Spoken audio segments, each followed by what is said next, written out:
Jason, real nice to be here. Thanks, today. man. I appreciate it. So, let's just jump right in.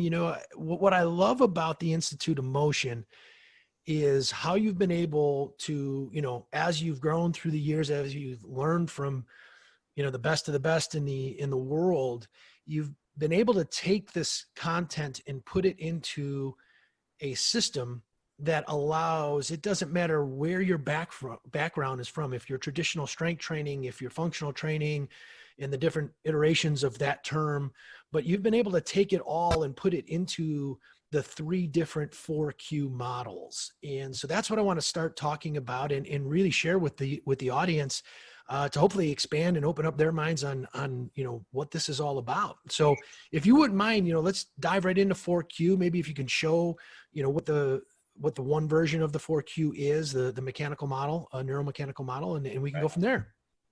That sounds good, Jason. So I'll share my screen right now. And when it comes up, what I would like to suggest is that on a broader view, and hopefully you're seeing this in front of you, but in a broader sense, in a broader view, what we've always looked at are the implications of human performance as it relates to health. That's really been at the heart and at the ethos of our viewpoint. And when we look at that, there are sometimes these, confluencing factors that need to be considered when we think about, a result of an adaptation that is unique to performance, and then its implications on health. And that has always been, how we've navigated the science and always how we've navigated the solutions and the strategies, what we might call the logic and the operating system of what we do. And so your reference to the 4Q, and we've got 3 of them, is in result of that thinking for years and years and years. And what it does do at first blush is it tends to, I think, quiet the noise of ideology, because we're agnostic to one ideology, because there are a lot of different ways in which we can bring about a physiological effect. And if we can consider those all together, and we can consider those in view of health outcomes, sustainable health outcomes as well, then I believe that we can marry this idea of health and human performance. And as a company, go ahead, yeah, Jason. No, and sometimes, why 3? Well, to put it simplistic, there's one for movement in what we call maybe strength training or training. There's one for metabolic training or what traditionally had been caused different forms of cardiovascular. And then you've got a third one that is all on recovery, correct? Yep, that's right. Love it. So dive in. So what we've got here is ways in which we can navigate this. And so if we look at if we forget the ideology for a second of in the gym, I'm doing weights, or I'm now introducing my body to neuromechanical models, what you're seeing in front of you is what we call the 4Q neuromechanical, which means how we stress the body and how we move the body. And these schemes are actually pretty simple, but the logic and how we use them is quite complex. It's like the iPad, right? It's pretty simple to use, but deep down, the coding and the guts of it, the operating, the processing of it, and the circuitry of it is quite complex. Same thing here. So let me give you a kind of a broad reference point to this neuromechanical model, and then we can talk about it on a broad level. So what you have are 2 axes. You've got a y-axis that's going up and down. You've got an x-axis that's going left to right. And when these 2 axes bifurcate, when they cross, you have identified 4 quadrants. So the y-axis going up and down is loaded on the top, which would be representative in these 2 upper quadrants. And then what we call unloaded on the bottom. I'll explain that in a second, but these are represented in these 2 lower quadrants down here. Real simple. What we define as loaded is any type of external mass or force outside of your natural environmental drivers acting on the body. So in other words, loaded would be any influence of an additional mass that we interact with. Now in the gym setting, that would be a barbell, a dumbbell, a kettlebell, cables, a weight vest, a prowler, the list goes on and on. Anything that's going to influence a load on us, we're going to say is loaded. Yeah, even machines, right? So machines would be Machines, yeah, anything. selectorized pieces of equipment, all of that stuff are choices that we have in the loaded quadrants, which would be the upper two quadrants. Got it. Unloaded would be our body weight in its environment, right? So the natural drivers. So in our environment right now, you and I, it's gravity, ground reaction force, and our momentum of our mass, right? That would be unloaded. So think of the body weight athlete. If I jump in a pool, now I've got a little bit of gravity, but certainly, and now I've got an upward seeking force of buoyancy.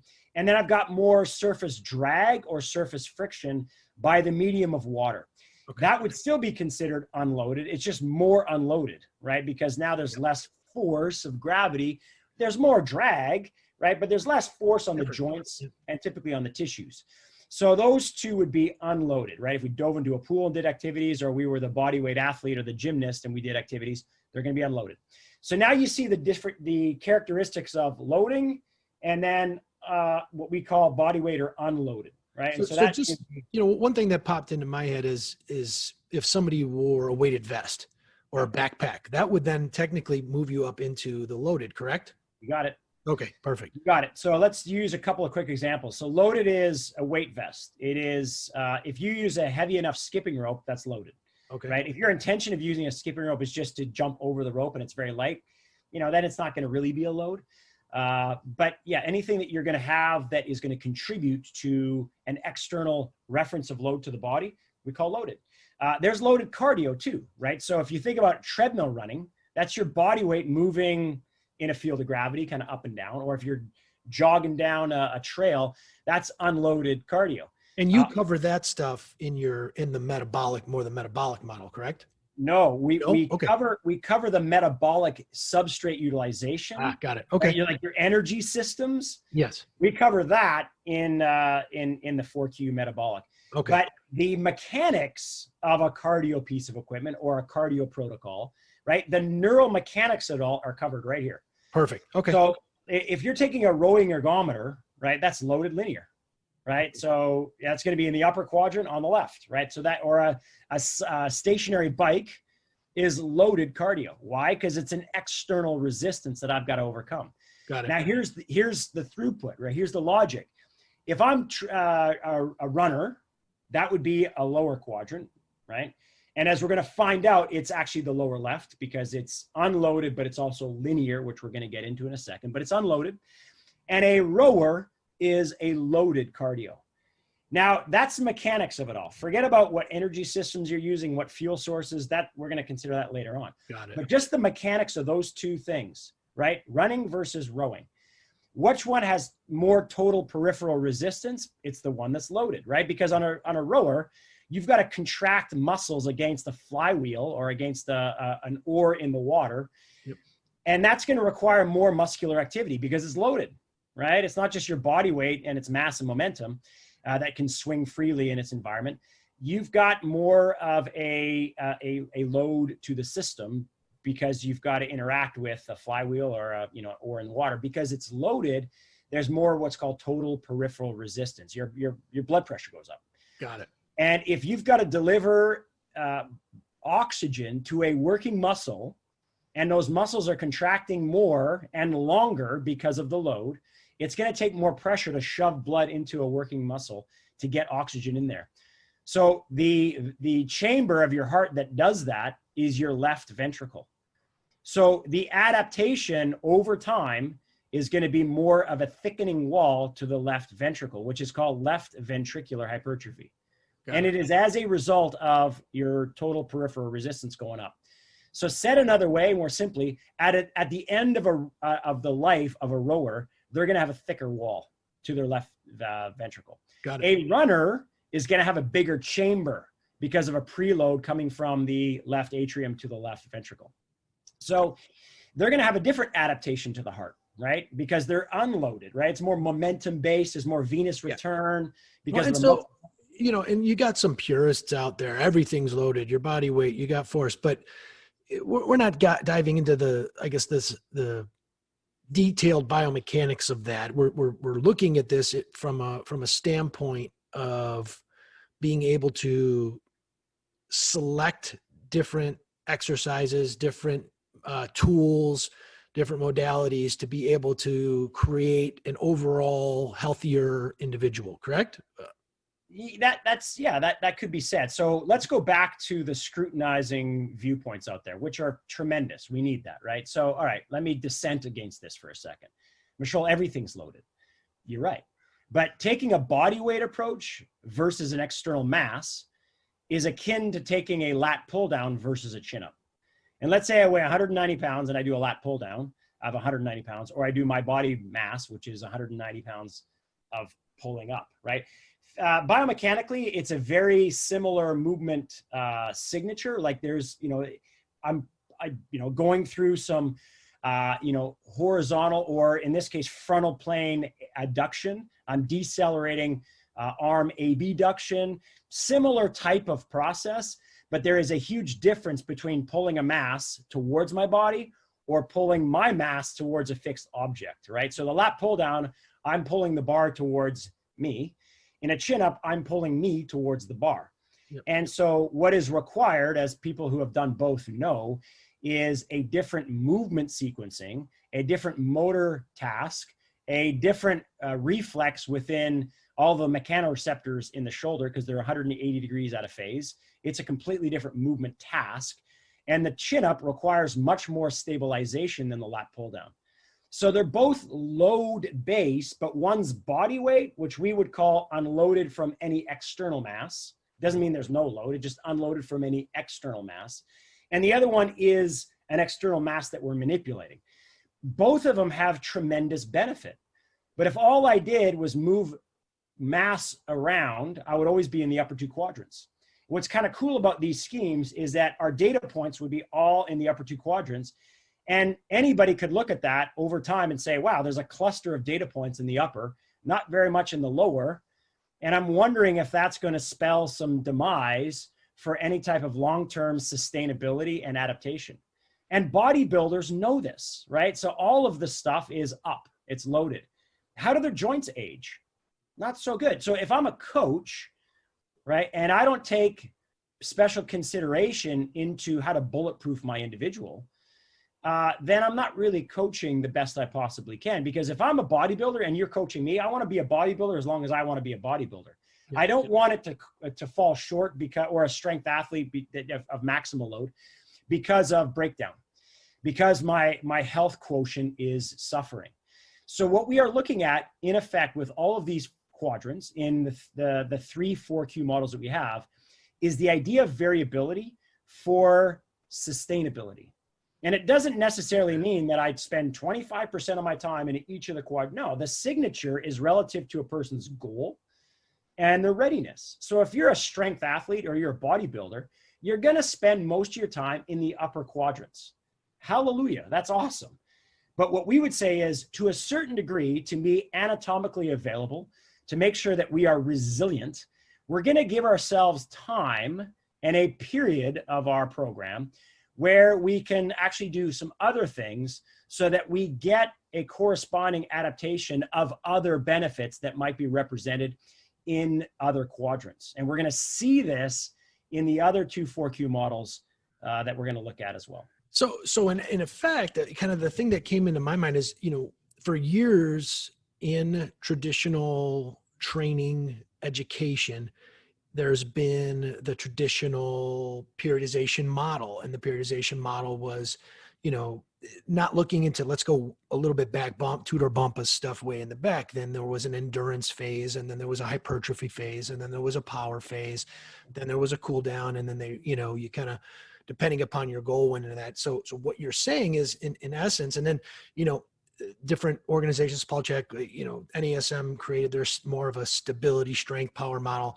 And what you're saying is that all of this is there, but this actually opens up periodization for health almost is kind of what comes to my mind. It allows the consideration of a multitude of different inputs.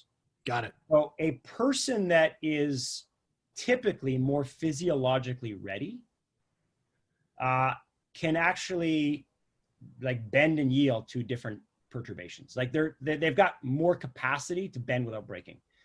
And that idea is steeped in variability, right? So, if you look at, dysregulation of the body, the upstream effect of dysregulation is a loss of adaptability. Like your body and my body can't adapt very well. So we start to have system or cellular dysregulation, and that leads to death, right? And when you say dysregulation, what do you mean? I mean the body does not have the capacity to regulate its optimum functions, right? It cannot get back to homeostasis. Got it. Right. And so when it cannot return to homeostasis, it's disrupted. So another way to describe disruption is dysregulation. And dysregulation leads to either cellular arrest or death, right? Autophagy, which it doesn't regulate anymore, right? So the cells, the system, it can't adapt. It doesn't move forward. It doesn't get to homeostasis. It doesn't improve, right? And the idea of any adaptation is we want to improve. We want to become more unbreakable. And that could be stronger. That could be bigger, stronger, faster. That could be anything relative to health outcomes. So we have to modulate both health and human performance considerations, because sometimes they are at odds. Sometimes they're at odds. Like if all I do is interact with maximal loads all the time, I better have a pretty good genetic predisposition, and I better take care of my joints, because there's going to be a consequence in time, right? There is absolutely going to be a consequence in time. Sweet. And yeah.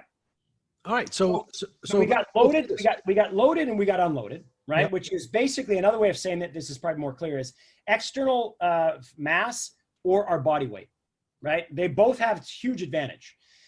If we look at the x-axis on the left, we have linear patterns, sagittal patterns, right? So linear patterns that are basically going forward and back or up and down, we're going to call those sagittal. Most everybody does that in the gym. There's benefit to that, right? Motor learning benefit, effects of load, because there's an inverse relationship between load and degrees of freedom, right?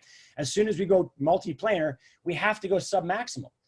Right. And that's cool. That's beneficial. But sometimes we want to just, go max. And to go max, we've got to get everything super stable in one plane of motion.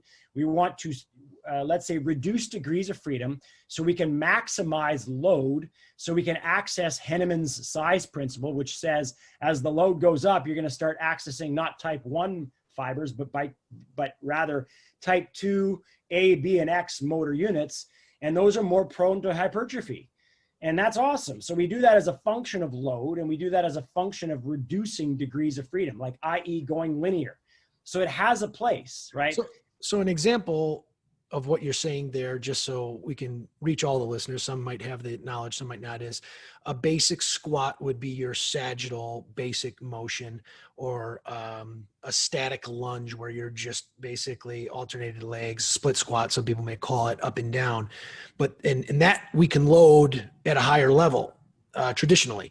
Then as we start to look at maybe doing a lateral lunge or a rotational lunge, we can't load with 225-pound barbell on our back to do those types of things.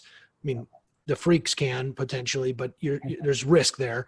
And that's where we start to move out of maybe the upper left quadrant and we start to move towards the right. Is that correct? Correct. So let me just put the frame as you are correct. So the left hand up and down quadrants are linear, right? So they are respecting one plane of motion, the sagittal plane. So what you identified is, I would say that most of the exercises that you're going to see in the gym are going to be on the left side of this 4Q model. That means that they are going forward and back or up and down. Most of your selectorized pieces of equipment, most of your protocols with free weights are going to go in the sagittal plane, and they're going to occupy that left side. So if I'm loaded, then and I'm on the upper left, that's loaded and linear. So things like squats, back squats or front squats or goblet squats, deadlifts, bench press, bicep curls, the list goes on and on. Most bodybuilding exercises and most, kind of classic strength exercises going to be up on the upper left. It has absolute benefit. The lower left is unloaded linear. That would be air squats. That would be chin ups. That would be anything where our body's got either moving up and down or forward and back or staying still and respecting the one plane of motion, right? So, things of that nature, forward and back lunges, etc. When we move on to the right-hand side of the 4Q model, that's where the M is multiplanar. And so this is where the functional crowd would say, this is great, this is ours, right? And what we're trying to do to erase this is, let's not throw grenades at each other, because all inputs have some sort of physiological benefit. And if we can highlight what that benefit is, we kind of quiet the noise of ideology and dogma, right? Which is, this is all I do and this is the reason for it. Well, why? Variable inputs are awesome for the body. So why don't we consider variable inputs? And why don't we respect the benefit of different styles of training for what they are, right? You take a gymnast and their joints are really strong. Why? Because they had to stabilize their joints, because their body is the mass that is the load.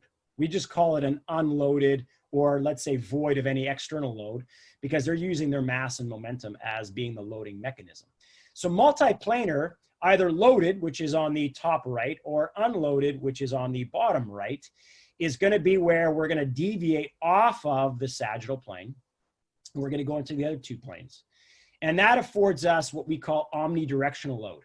So let's look at this from the strength category. So with strength individuals out there, your gym kid is going to be probably on the left-hand side. Your farm kid is going to be on the right-hand side. Both have benefit. And in fact, I would argue that if you can consider both, there's your unbreakable right there. Yep. Right. And for those that don't think, multi-directional can elicit strength improvements, just go wrestle a farmer. Yep. Right. And what you'll find is, if as soon as you get off of the sagittal plane into an odd position, advantage farmer. Although in fairness, if you took the farmer and you brought him into the gym, advantage gym kid. Yep. Right. And so what we want to do is consider both for what they are. Right. And so strength outcomes can be elicited in all of these quadrants, depending on what type of strength we're talking about. Yep. Love that. And in the S&C community, sorry, Stella, in the S&C community, they've defined 6 types of strength, right? There's maximal strength. There's explosive strength, which is all about speed strength or strength speed. There is strength endurance, right? There is relative strength. Relative strength. There is odd position strength. So there are different types of strengths that we have within our definitions of strength. There's what we call dead strength or starting strength, which is going concentric with minimal eccentric loading. So it really depends on what we want to do to elicit a strength outcome, and then how we train it. So in this case, we take 6 definitions of strength, and they're all somewhere in those 4 quadrant models. And so I'm not trying to convince anybody, because the only person that's going to convince anybody is themselves. But in looking at this, you get, especially when we look at higher end athletes, and people will talk about, their traditional strength training, but, your organization and your coaches and the people that you've trained show differently. So, I know that you've worked with a ton of super high end professional athletes. Would you have an example that you can show us of, some athletes doing some odd, or you would describe, with the Viper, which is the tool that you invented? Explain this. Yeah. So I think what's kind of neat is before I explain, the picture and what's going on in this picture, if we look at elite sport, right? And so we look at the 4 major sports within North America, et cetera. We've had a lot of interaction with all 4 major sports. And what's been consistent to our delight is how knowledgeable and how much expertise these individuals have, obviously, but how willing they are to have substantive conversations around these types of things. And what's kind of neat is all of them need no convincing. In fact, they are the ones that are championing a lot of this more so than even we are. And that's nice, because, and I don't mean the product. I don't mean the Viper tool. I mean the ideas behind variable loads and how to elicit an unbreakable body. And a quick example. So I spoke at the NFL Combine last year in Indianapolis, and in a room with all 32 NFL strength organizations, like their strength staff, in my interactions with them, what they said is, Michol, when they get to the NFL, they're all elite. Like if they're 3rd on the depth chart, they're still elite. I mean, they were the best out of college that were drafted, and yeah, they're 2nd or 1st or 3rd on the depth chart. They're all bigger, stronger, faster. They all possess all of the skills to be elite on the field, ready to play at a moment's notice, all of them. even the third stringer. I mean, that's the best out of college, right? Of at that given year. So what they said is to make them bigger, stronger, faster doesn't make any sense because they already are bigger, stronger, faster. Yep. Our big goal is to, what they would say is, keep them on the field. And so they always said the best ability is availability. And I took that, I'm like, I'm stealing that for sure. Yeah. Right. Because you can use that for elite athletes. Heck, you can use that for every facet of a person's life. The best ability is availability, right? Like, for instance, am I available to this conversation? Am I present talking to you, Jason, today? Right. And if the answer is yes, well, then I'm available. I'm available to this interaction. I'm fully present. The best ability is availability, right? Think of that as a parent. Think of that, on the field. Think of that in whatever context you want. Boy, is there a universal truth to that, right? And so when I started thinking about it, I'm thinking, wow, first of all, I'm stealing that for sure. I'll give them credit. But that is such a rich and meaningful perspective that they have. And that's what they taught me, right? So full respect to them. And so what you see here is, if you're into NFL, you see two of the top running backs in the NFL. So to your right, you'll see Derrick Henry, and to your left, you'll see Ezekiel Elliott. And what they're going through here is they're going through preparatory protocols. And a big shout out to Melvin Saunders and his group in Dallas for leading the charge here too. So, he's the guy in the center. And what they've done is they've taken a lot of elite athletes, and they're trying to bulletproof these athletes as well. And what they're doing here in a half kneeling position is they're taking unconventional load protocols, one of which we can do, and we can do activating sequences. So let me kind of describe what may happen here and how we might chart it in our 4Q model. So they have a load. In this case, it's a Viper Pro, which is basically a mass. And that mass is designed to triangulate stress. It's like taking a bale of hay into the gym with less mess.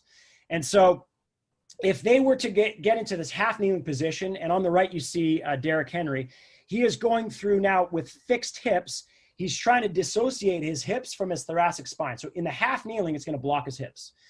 What that forces his T-spine to do is rotate. So he's going to get a dissociation between pelvis and now rib cage, right? What's caught in the middle is his thoracic spine primarily. So we want to see extension and turn in his thoracic spine.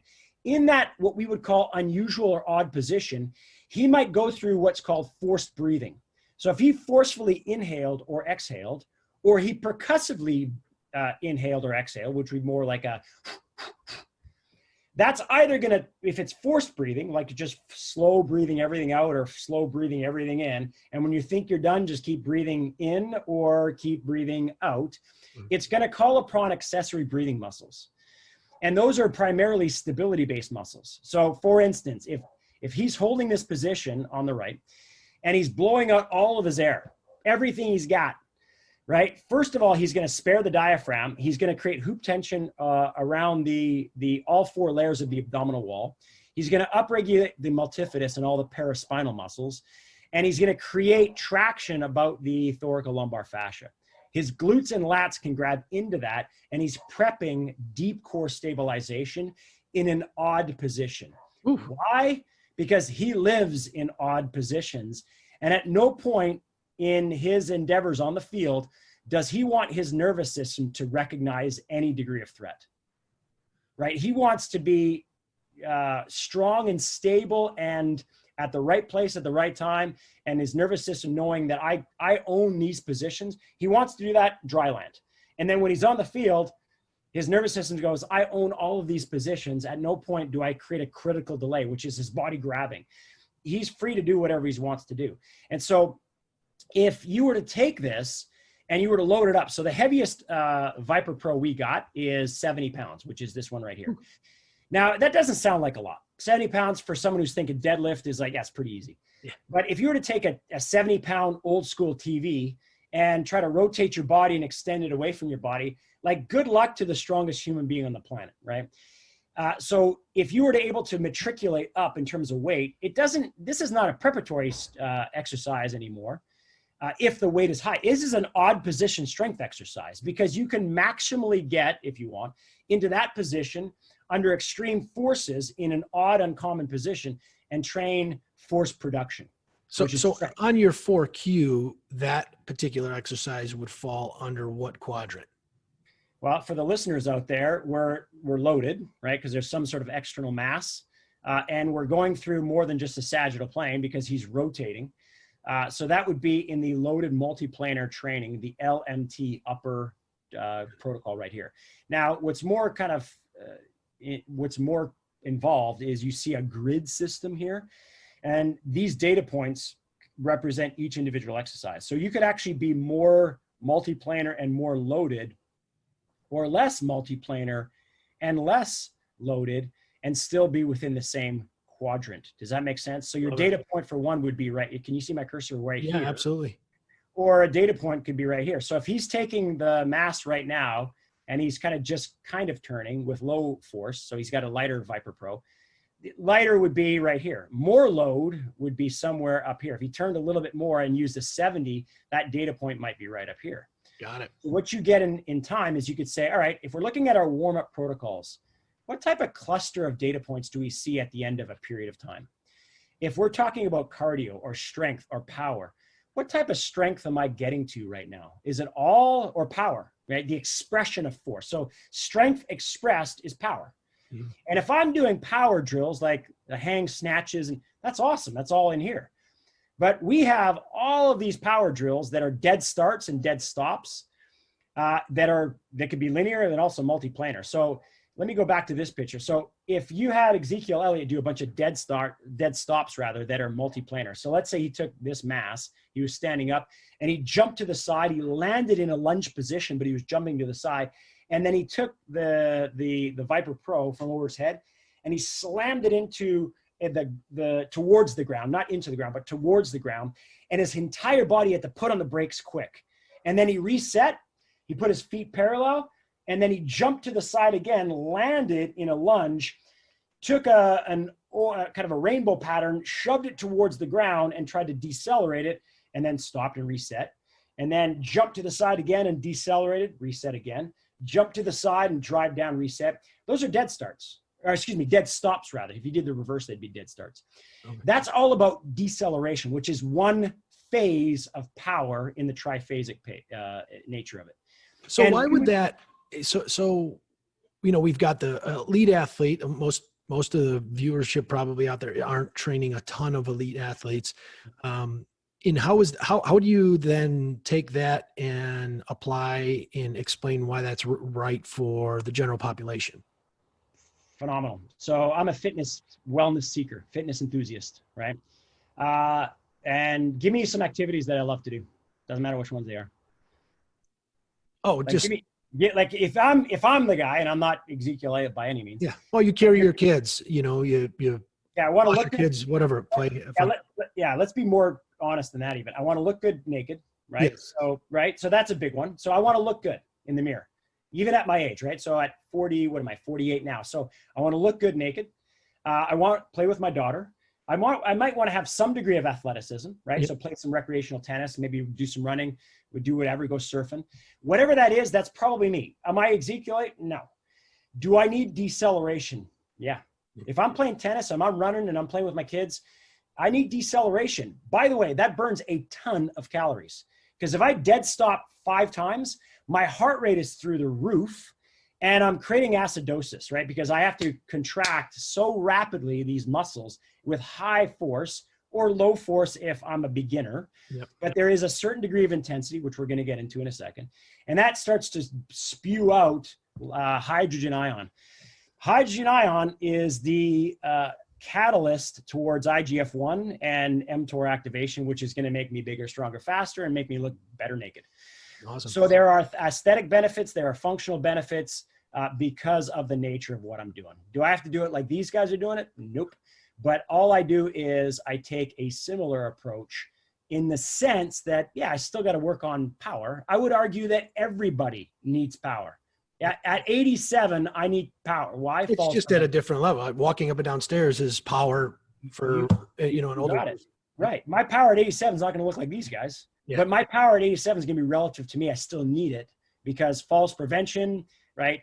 Normal functions of the day, living an independent life, feeling ownership and autonomy over my body, all those things. Love it. So going back to just kind of, let's recap that 4Q neuromechanical. So you've got up on the upper left, you've got loaded linear training.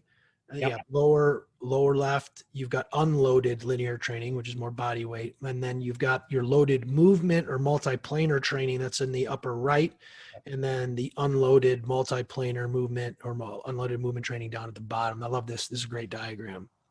Yeah, let's take a look at even a push pattern, right? So let's say we're even going back, I'm not gonna say old school because it's still hugely relevant, but let's say we're looking at a body part. So chest, right?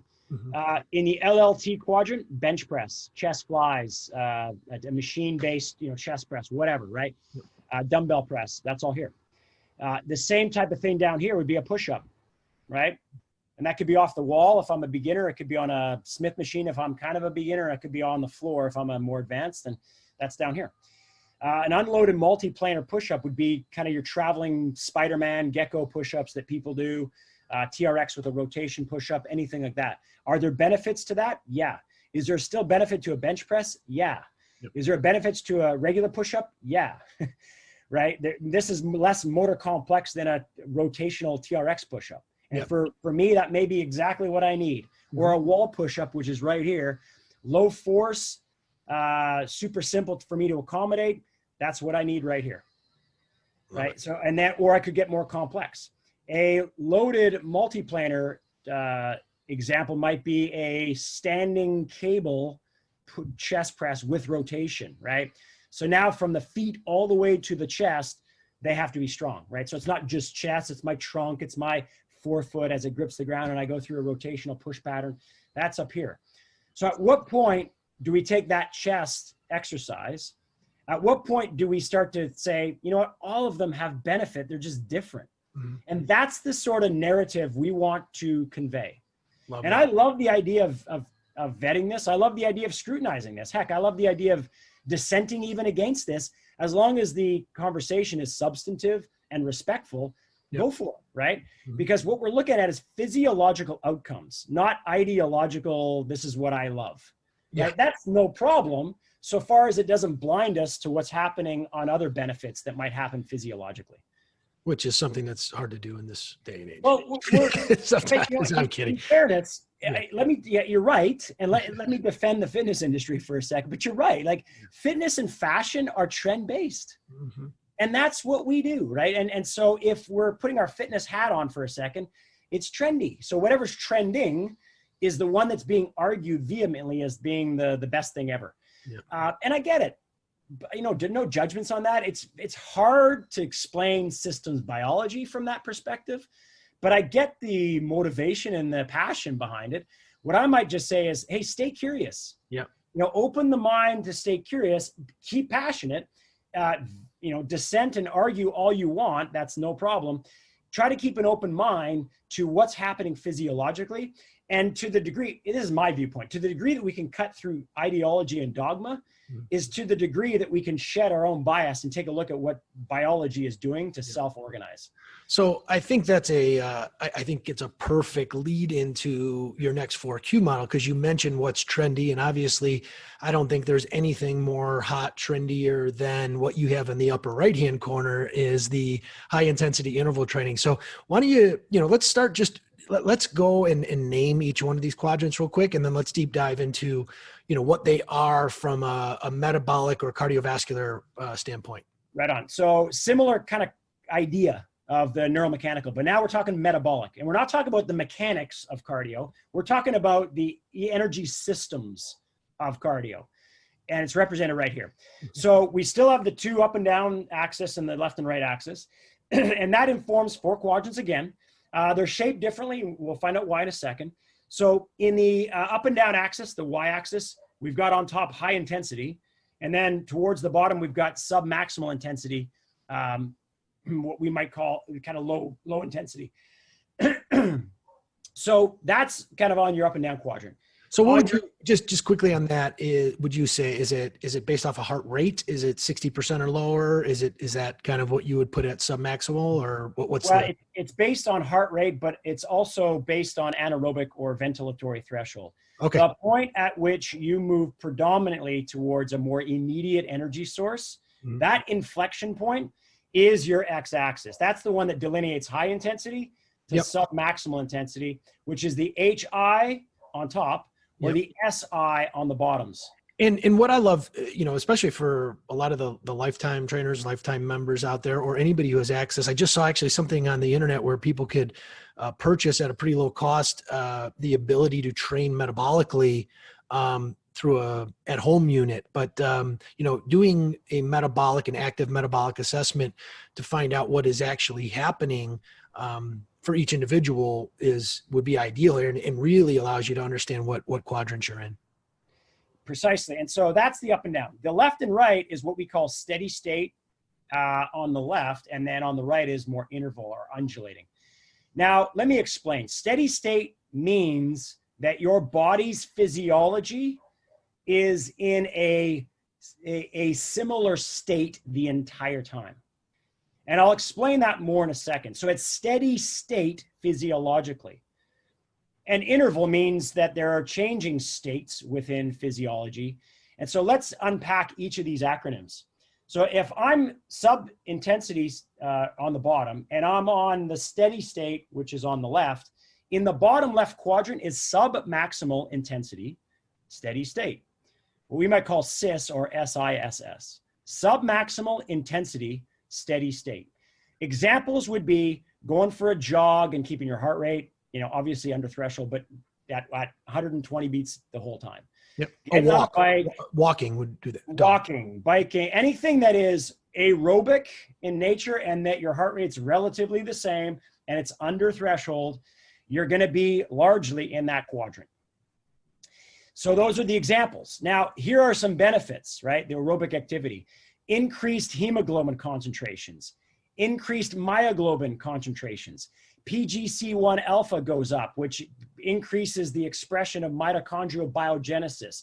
AMPK, cellular respiration goes up. Like the things that transport oxygen and get more mitochondria in the cell, which is everything to do with longevity, are affected, not entirely or not exclusively, I should say, by this quadrant, but they are affected by this quadrant.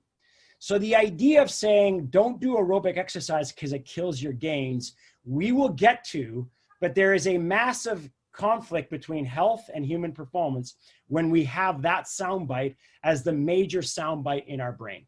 Would you also say too, though, we've talked about this and we'll get into this maybe a little bit deeper, is that, there's a lot of people that are all focused, well, we don't need to work out down there. The high intensity will take care of that, but there's completely different things that are happening within the body in each of those. So that is not a fair statement to say.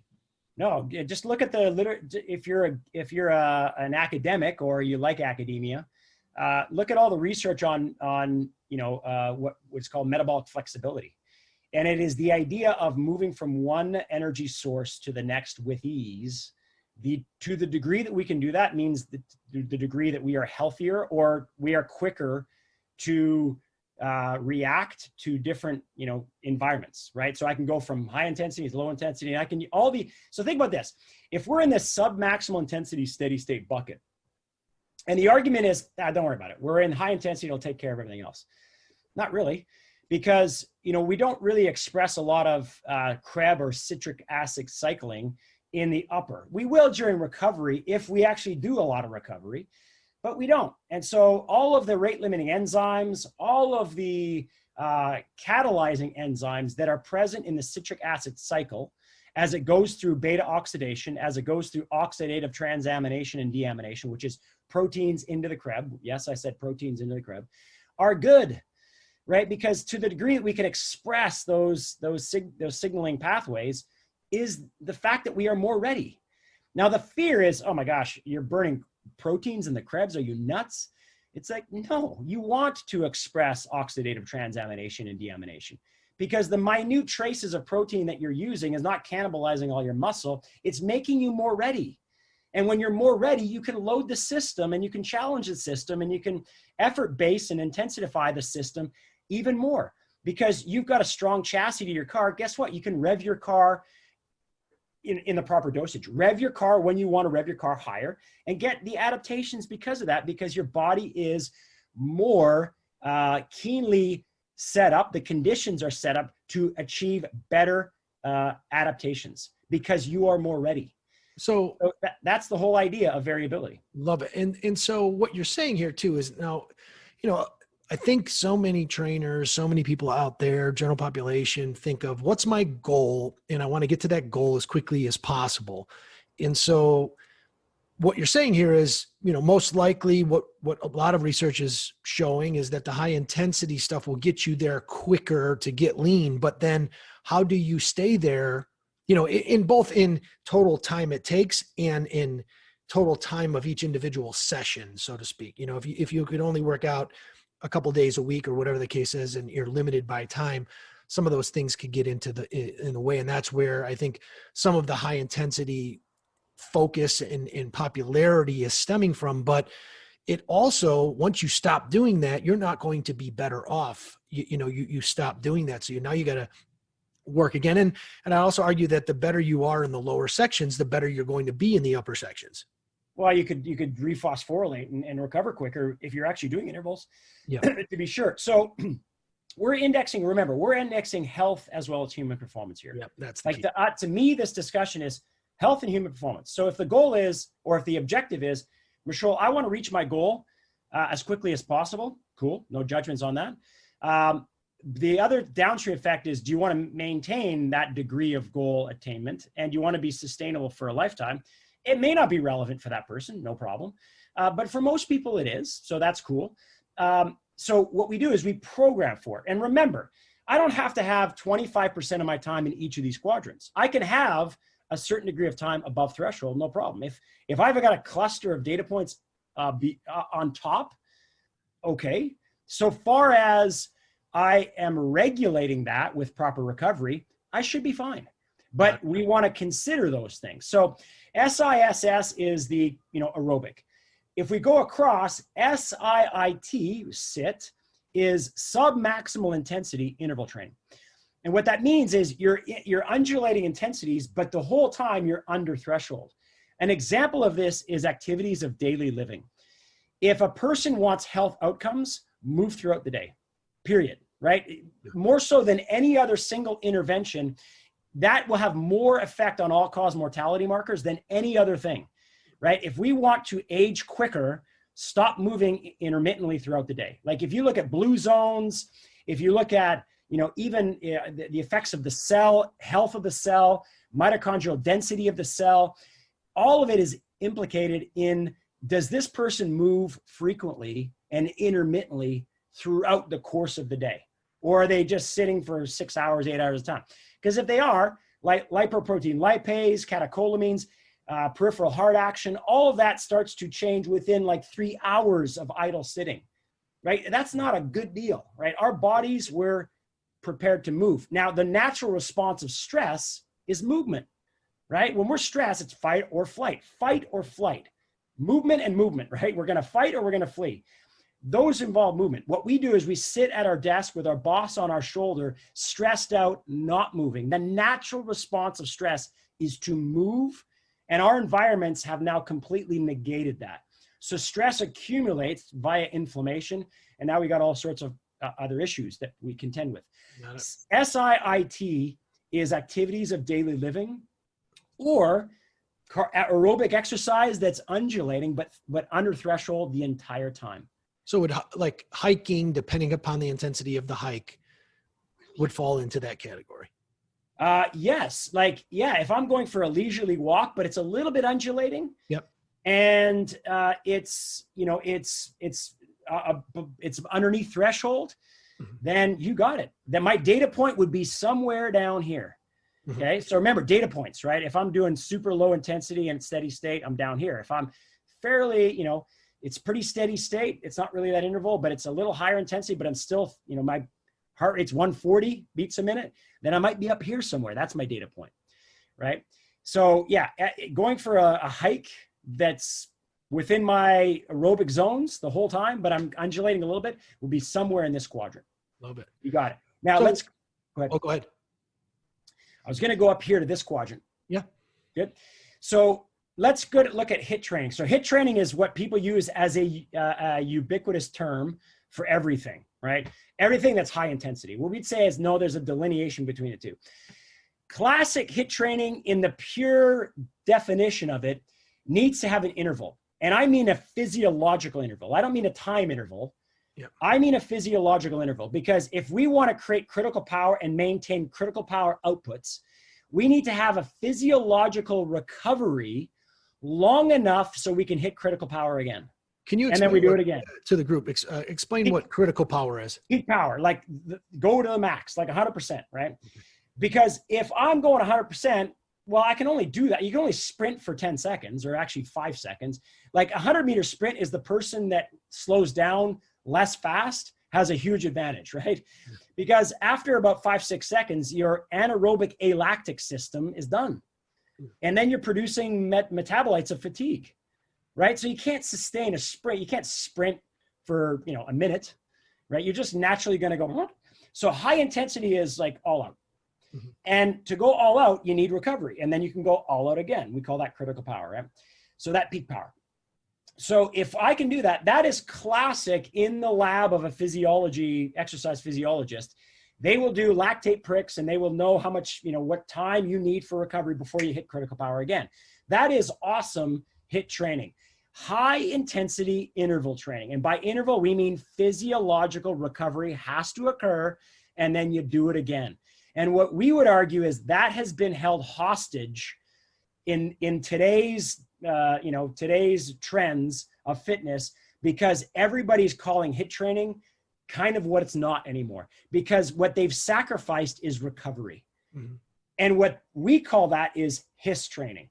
So, and before we get to that though, you mentioned it several times. You said physiological recovery. So what you're saying too is it's not a time, right? Because everybody's physiologically different. So really, if you're doing this properly, in any of these quadrants, when it requires an interval, it's your physiology, which should mean you should have an understanding of what your heart rate zones are and what your recovery ability actually recovered or submaximal versus intensity, correct? High intensity, correct? You got it. You nailed it, Stella. So what we would say is HIIT training is all about recovery. This really is about recovery.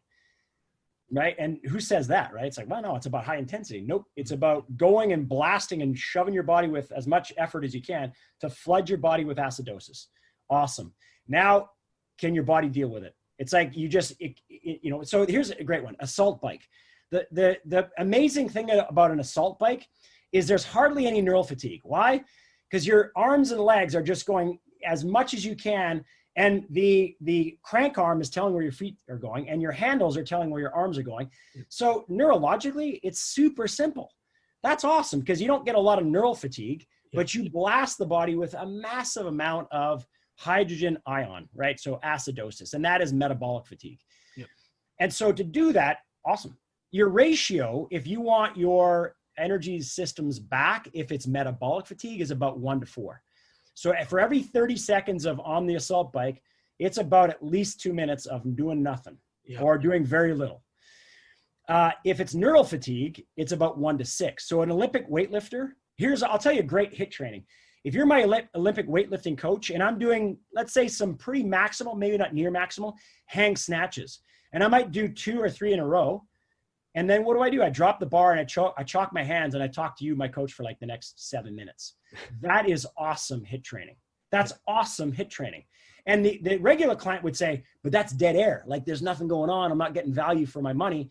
It's like, well, what do you want? Like if you want to create critical power and peak power again, rest. You can do an active recovery, but it better be low intensity, because the key to HIIT training is recovery. Mm-hmm. And that ratio is either 1-4 or 1-6. 1-4 if it's metabolic, or 1-6 if you've got neural fatigue. And that's, because your nervous system takes longer to recover than your, right?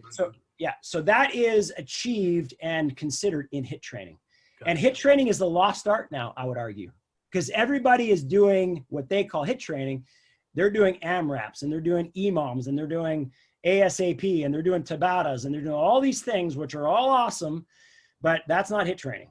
You would call that HIIT training. We would call that HIIT training. And people would argue, but no, there's an interval. But remember, it's not time interval that we're looking at. Mm-hmm. This is high intensity, steady state. And by steady state, if you're doing an EMOM, right, and it's every minute on the minute, yep, and you're starting off and you're getting, 30 seconds of work and 30 seconds of recovery, let's say, well, sooner or later, you and I know that it ain't 30 seconds to get the job done. It's going to be about 35 and now 40 seconds. Well, guess what? Instead of 30 seconds recovery, now I got 25 seconds. Now I got 20 seconds. What's beginning to accumulate in the body?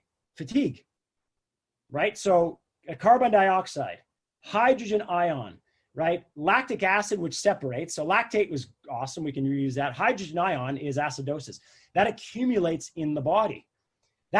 And we can't buffer it. We can't efflux it. We can't blow it out. We cannot deal with it. So what's called OBLA, which is the onset of blood lactate accumulation, is where you get across threshold.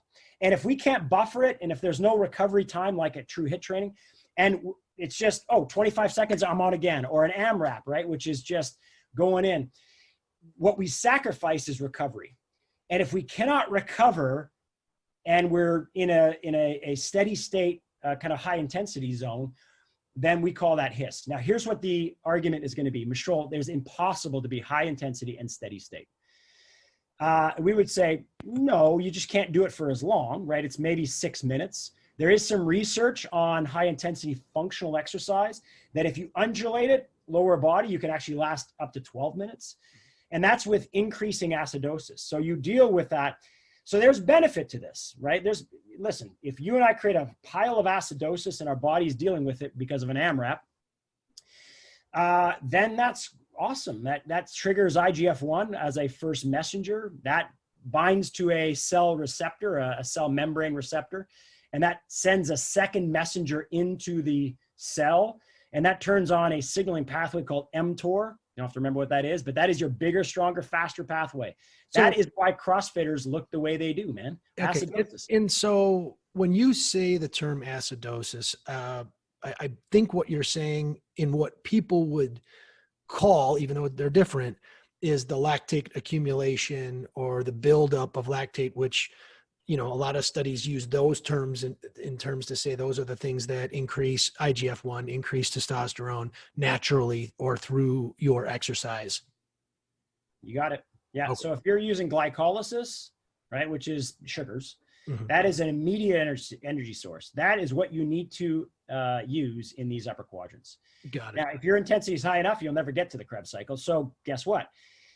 The fate of pyruvate. So glycolysis is glucose going in and converting in a bunch of steps to pyruvate and acetyl-CoA and pyruvate. The fate of pyruvate is determined by oxygen. If there is oxygen, pyruvate goes into the Krebs cycle. If there's no oxygen available, it goes and produces lactic acid. Mm-hmm. Lactic acid splits in water, and we are all water, so it splits right away into a hydrogen ion and a lactate anion, so a negative charge. Lactate is awesome. We can reuse it through gluconeogenesis as a fuel. Hydrogen ion accumulates. We can try to buffer it. We can try to efflux it, which means gets it out of the local muscle. And so those are things that are part of the adaptive process of an athlete, which is great. Yep. And when we cannot no longer do those two things, it begins to accumulate. So that creates OBLA, the onset of blood lactate accumulation. And when that goes up, then we start to increase IGF-1 and testosterone. So let's stop right there. If you said HIIT training is awesome for testosterone and IGF-1, which is a growth factor, the community at large would say, give me all of that. That's awesome. Yep. But like everything else in life, there is a consequence. So the research is fairly clear, right? If we trigger mTOR as a signaling pathway, it ages the body quicker, right? What it says in the literature is this. I'll give you the quote. A decrease in mTOR activation is linked with an increase in lifespan. Say that one more time. Right. A decrease of mTOR activation is linked with an increase in lifespan. Wow. Right. So and mTOR stands for what, or mTOR is what? Yeah, so it's a signaling pathway. It's an acronym that stands for the mammalian or mechanistic target of rapamycin. It's just a pathway that opens up to make you bigger, stronger, faster. It creates protein synthesis. It increases cell division. What you're saying is it's good in the terms of you getting lean and you getting, physically looking good. But then what you're also saying is that too much of that release is going to actually aid you even faster. Good, yeah, because it creates autophagy. And autophagy could be, hey, that's cell pruning. That's awesome. Yeah, true, but it's cellular, it's protein turnover. And at a certain dose response, you don't want that. Wow. Right? So it's all about the recipe of how you navigate these 4 quadrants. So here's what we're not saying. We're not saying that one quadrant better than the other. What we are saying is every quadrant has a metabolic and a chemical effect to the body that is positive and disruptive if the dose response is too high. Even cis training. Look at the endurance athletes that live in Boulder, Colorado. Yep. Right? They're aging their body quicker by doing too much aerobic activity. So the dose response is going to be key to each of these quadrants. What we would say is that each of these quadrants has a benefit and is different. And it is worth it for us to consider all of these different quadrants so that we can be 2 things. We can achieve health and human performance. Love it.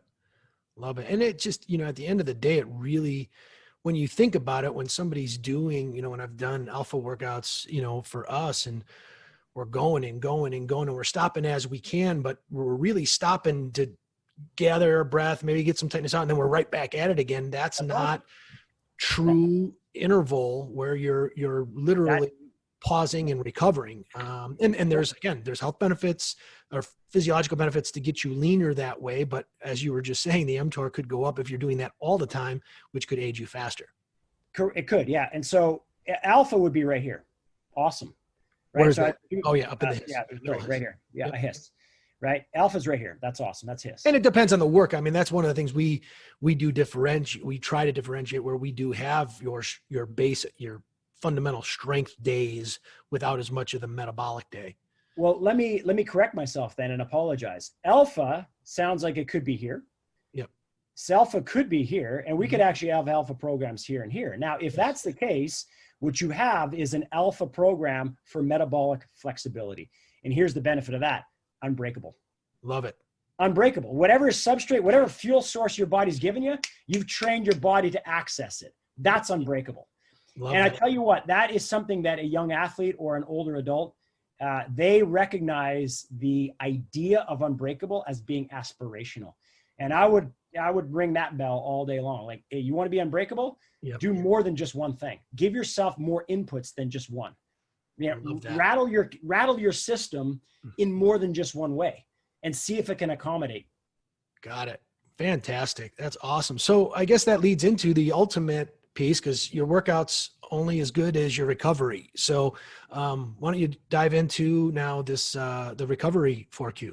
Sure. So in the time that we have left here, so we're co-authoring the metabolic one back here and the recovery one with a couple of PhDs. So Greg Dumanoir out of UBC in Canada is co-authoring this one with us. And then and Brandon Marcello, rather, a PhD out of Baylor and Stanford, is co-authoring this 4Q with us as well. And so real quick, just like anything else, if we recover in the same way, the body tends to adapt to those mechanisms, those perturbations, right? And so the recovery won't be as, the signaling of that recovery won't be as stark. So we have different recoveries for different outcomes. And so just like everything else, we have what's called global on here. The upper 2 is global, and then local down here. So that one's pretty simple. Global is systemic, and local would be these 2 down here, which is to the region of the body. Yeah. So again, just bringing it down even further, global is just going to be a overall body kind of surface area, where local is going to be a specific muscle, to put it that way. Easy. Okay, so let me give you an easier one. Yeah. A cold bath and a Normatec boots. Cold bath is global. Normatec boots is from your thigh down. It's local. Got it. Yep. Okay, so that would be an example of, like, global is body wide, local is a region of the body, right? Got it. or if you're doing compression, wraps. And we have the, in a lot of the clubs, the newer clubs, the recovery, we've got the Normatec, we've got the cold water baths, we've got those things as well. And then the percussion instruments and all that. Yeah. So that percussion would be local, right? Hot, cold shower, or, cryotherapy like cold plunge would be global, right? So just to give you an example, passive is here on the left, if you can see my cursor. And passive would be, there is no mental or physical effort being done to get it done, right? So a Normatec boot is what we would call is local passive recovery.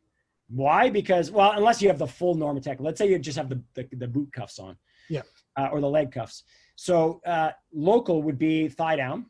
Passive would mean I'm watching, Sports Center for 15 minutes and it's just doing its, its cadence, and it's local passive recovery.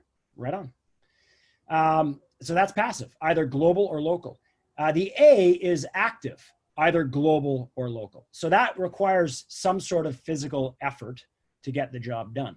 So if I'm in the swimming pool and I'm doing some mobility strategies as part of a recovery work in session in the pool, and I'm going through joint mobs, right? Let's say even FRC, for those that know it, in the pool, that would be a global active recovery right up here.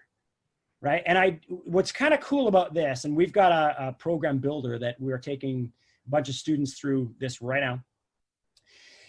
The cool thing about this is that we have a logic to this. So our decision tree is today a workout or work in? If it's a workout, is it mainly mechanical right here? Is it mainly metabolic right here? Or is it a combination of both? So those are decisions of our decision tree. And if it's a work in, is it in the gym, right? So 30 to 60 minutes in the gym, which would be largely this. Is it a day of recovery, which is this expanded because there's a lot more protocols, or is it a complete day off, which is there's nothing structured? That is the start of a proper indexing of periodization. And you can look at that through a 6-day plan. You could work with a 30-day plan, or it could be a mesocycle of 2 or 3 or 4 months. And that could be your phases of mesocycles are your macrocycles. And so whether you're just a fitness enthusiast and you don't have to peak for anything, no problem. Yeah, it could be a decision tree that is week by week, right? Is today a workout or work in? If you're much more of a high level athlete, yeah, you're more precise and that precision is there because you want to peak at a certain period of time. That's no problem.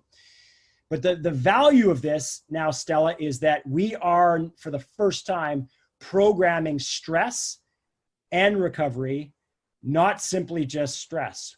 And that's future-proofing us. Yep. Because now what we can do is we can sell those services as opposed to just pay me to beast you for an hour, twice or 3 times a week. And at the end of the day, we always, the term selling, but it's about creating a complete program for this person to get them to where they want to get in a way that's going to promote, like you say, health and human performance, and get them to their aesthetic goals as well. Yeah. So in each of these 4Q models, we have either activities or what we call exercises or protocols, right? So in every one, so if you look back at this, we have, hundreds of drills that are all 4 quadrants, from bench press to, animal flow exercises. In the metabolic one, we have protocols in each of these. So AMRAPs would fit up here. LSD training would fit down here. Long, slow distance would fit down here. So all of these protocols, we've got activities and protocols as part of the protocol or activity library. Think of an exercise library. Mm-hmm. This last one, we've got a protocol library as well. We've got well over 300 protocols for recovery. Got it. And it's things that you may not have thought of, like laughter therapy. You're like, what? Laughter? What? When we laugh, it's all about, the vagus nerve and the phrenic nerve, and it's all about cytokines coming up and bathing the system. Yep. And those are increasing growth factors and immune response. So as weird as that sounds, recovery could be go watch favorite comedy with a buddy that is going to laugh out loud, and you are too. And if you laugh to the point where you're crying, even better, because 26 cytokines are released when you cry, and cytokines are a signaling molecule for growth factors and immune response. That's why kids cry when they're infants, to set up growth factors and their immune response. Biology is infinitely brilliant. Wow. And so we actually now look at recovery and engineer recovery relative to things that folks might not even consider, based on what they want as a goal and what they are doing in the sessions before or after the recovery session. So sessions of recovery now are absolutely structured with protocols that are absolutely clear for a given outcome. Like, they're specific now. That's awesome. So when going back to this, a percussion instrument, whether it's a theregon or one of those, that would be more your passive. Yeah. And depending upon obviously how you're doing, if there's some active movement that's happening with it. You could do like an ART motion and put the gun on it. Then that would be local active recovery. But like, I think what you're saying is you just throw a gun on your shoulder and you're passively just letting the gun do the motion. We would call that a local passive recovery. Like I said, we've got hundreds of these protocols that are, hot, cold, binaural beats, contrast baths, pressure cups. I mean, there's a lot more electricity, like complex units and stims. Electrical stim. You got a pool work, everything, vibration, everything, light, infrared, right? The list goes on and on and on and on and on. And so those are our protocols, right? And then how we actually bring them in is how we construct sessions. Love it. Well, man, I cannot thank you enough for going through these. This is just a crazy amount of information that, obviously you've got your courses that go deep into this, but for you to share this knowledge, I think to our listeners and the people out there, really hopefully opens up their eyes to see, how, what is out there and what the possibilities are and how we can help our clients get results in a more specified, structured way. And even potentially getting more sessions out of it with regards to the recovery and the different, the recovery model and the different types. So that is phenomenal. So again, I can't thank you enough for this. Anything else that you have that you wanted to share? No, Jason, I appreciate your willingness to dive into this conversation. And, I think the willingness to just be honest, like, there are some viewpoints out there that are going to push back at this, and that's okay. Yep. As long as, again, the discussion is substantive and respectful, that's good. That's sharing best practices, right? That's all good. But I think your willingness to lean into this conversation and to amplify it does, to a certain degree, future-proof us. Yeah. And you said it, the idea of selling sessions as opposed to just workouts is a shift in kind of our services and what we offer. Yep. Yeah. And, at the end of the day, the big thing here too is we're giving, this is an hour long, podcast where you go deep into this stuff. And what I want to make sure people understand is make sure you understand this information, because the worst thing we can do is, listen once to this podcast, or whatever you're listening to or watching, and then you start spitting that out and defending it when you don't really quite understand it. So really take the time to dive into this. We have opportunities. There's, I know you have some education on this. I believe on the Idea Connect platform, which, goes into it. And then obviously as we build our relationship further, even hopefully more and more will come. So again, thanks again, Michol. Wish you the best and look forward to talking to you some more in the future. Yeah, Jason, that's great. I appreciate your time. If everybody wants any more information, www.instituteofmotion.com or viper.com, VIPR. Yeah, and I'll post those in the link too, and so they see all that as well. So, Jason, anytime I get to spend time with you, it's always wonderful. So awesome. Likewise, sir. Have a great day, man.